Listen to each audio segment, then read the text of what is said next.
ja võimlemisõpetajad.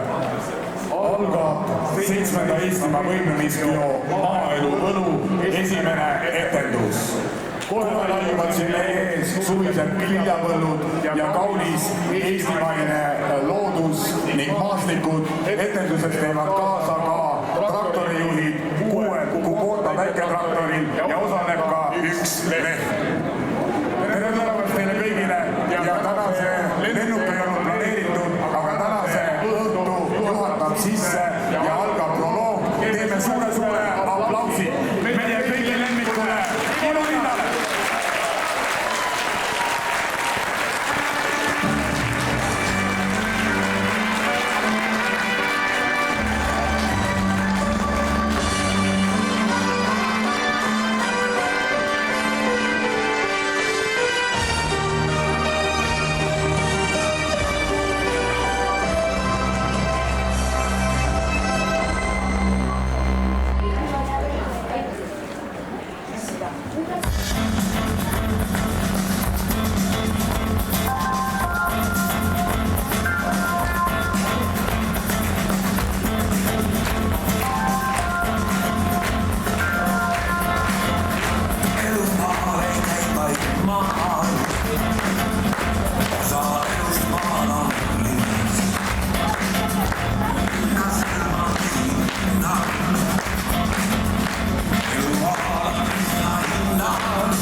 ära ava.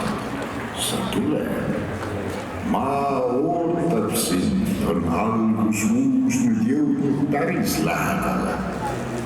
Taas maalarohkes kasepuus ja sinilillest ärkab kevad ning hiire kõrvad habanevad. Vaid hetkeks jäta maha kiirus, see ületöötamise viirus.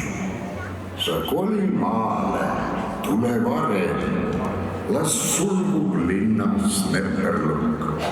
Maal lihtsalt olla ongi parem. Siin äratab auvalges kukk, muld, vaikus, loomine ning kutse, kui esimene kevadtukse, mis rahmeldaja selja taha kord jäänud, naeratades maa. Maaelu põlu on siinsamas, su süda seda taipab teab. Ning palju lihtsamadki jamad ei vaeva sinu tulist pead. Ei maksa siin su au ning uhkus. Maa hoiab sind, kui vajab puhkust. Kui linnakärast peitu poed ja märkad, mis siin elus loeb.